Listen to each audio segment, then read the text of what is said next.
ನೋಡಿ, ಇವತ್ತು ಪ್ರಜಾಪ್ರಭುತ್ವದಲ್ಲಿ ನಾವೇನು ಸಾಮಾನ್ಯವಾಗಿ ಸೌಜನ್ಯಕ್ಕೆ ಇವತ್ತು ಗವರ್ನರು ರಾಜ್ಯ ಸರ್ಕಾರ ಕೊಟ್ಟಂಥ ಒಂದು ಭಾಷಣ ಓಡಿದಂಥ ಒಂದು ಪದ್ಧತಿ ಏನಿತ್ತು, ಆ ಪದ್ಧತಿನ ಇವತ್ತು ಗಾಳಿಗೆ ತೂರಿ ಗವರ್ನರು ಅವ್ರಿಗೆ ಬೇಕಾದಂಥ 4 ಮಾತನಾಡಿ ಸರ್ಕಾರ ಕೊಟ್ಟಂಥ ಒಂದು ಪ್ರತಿನ ಅದನ್ನು ಗಮನಕ್ಕೆ ತೊಗೊಂಡೆ ಅವರು ರಾಜ್ಯದ ಯಾವುದೇ ಒಂದು ಕಾರ್ಯಕ್ರಮ ಗವರ್ನರ್ ಭಾಗವಹಿಸಂಥ ಸಂದರ್ಭದಲ್ಲಿ ರಾಷ್ಟ್ರಗೀತೆಯಿಂದ ಪ್ರಾರಂಭ ಆಗುತ್ತೆ, ರಾಷ್ಟ್ರಗೀತೆಯಿಂದ ಮುಗಿಯುತ್ತೆ.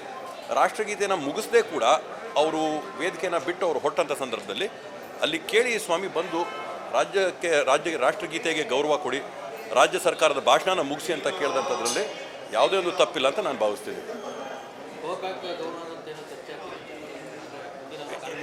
ಈಗ ನೋಡಿ, ಪೂರ್ತಿ ದಕ್ಷಿಣ ಭಾರತದಲ್ಲಿರ್ತಕ್ಕಂಥ ಎಲ್ಲ ರಾಜ್ಯಗಳಿಗೂ ಕೂಡ ಮಲ್ತಾಯಿ ಧೋರಣೆ ಮತ್ತು ಒಂದು ಮಲ್ತಾಯಿ ಒಂದು ನಡವಳಿಕೆ ಆಗ್ತಾ ಇದೆ. ಕೇರಳ ಆಗಿರ್ಬೋದು, ತಮಿಳುನಾಡು ಆಗಿರ್ಬೋದು, ಕರ್ನಾಟಕ ಆಗಿರ್ಬೋದು, ಜನರಿಂದ ಆಯ್ಕೆಯಾಗಿರ್ತಕ್ಕಂಥ ರಾಜ್ಯ ಸರ್ಕಾರಗಳನ್ನ ಇವತ್ತು ಹತೋಟಿಗೆ ತಗೊಳ್ಳೋದಕ್ಕೋಸ್ಕರ ಕೇಂದ್ರ ಸರ್ಕಾರ ಇವತ್ತು ರಾಜ್ಯಪಾಲರನ್ನ ಕೈಬೊಂಬೆಯಾಗಿ ಬಳಸ್ಕೊಂಡು ಇಲ್ಲಿ ನಾವು ಮಾಡೋಂಥ ಕಾಯ್ದೆಗಳನ್ನ, ಕಾನೂನುಗಳನ್ನ ಎಲ್ಲವನ್ನೂ ಕೂಡ ತಡೆಗಟ್ಕೊಂಡಿರ್ತಕ್ಕಂಥದ್ದನ್ನು ನಾವು ಸತತವಾಗಿ ನೋಡ್ತಾ ಬರ್ತಾ ಇದ್ದೀವಿ. ಒಕ್ಕೂಟದ ವ್ಯವಸ್ಥೆನ ಸಂಪೂರ್ಣವಾಗಿ ಗಾಳಿಗೆ ತೂರಿ ಇವತ್ತು ಸರ್ವಾಧಿಕಾರದ ಧೋರಣೆನ ಏನು ಇವತ್ತು ಕೇಂದ್ರ ಸರ್ಕಾರ ತೋರಿಸ್ತಾ ಇದೆ, BJP ಆಡಳಿತ ಇಲ್ಲದಿದ್ದಂಥ ರಾಜ್ಯಗಳ ಮೇಲೆ ಏನು ತೋರಿಸ್ತಾ ಇದೆ, ಅದ್ರ ಬಗ್ಗೆ ಸಂಪೂರ್ಣವಾಗಿ ನಮ್ಮ ವಿರೋಧ ಇದೆ. ಅಧಿವೇಶನದಲ್ಲಿ ರಾಜ್ಯಪಾಲರು ಭಾಷಣ ಮಾಡಬೇಕಂತ ಸ್ಟಾಲಿನ್ ಕೂಡ ಅದೇ ಹೇಳಿದ್ದಾರೆ, ಆ ಸಂಪ್ರದಾಯ ಕೈ ಬಿಡಬೇಕು.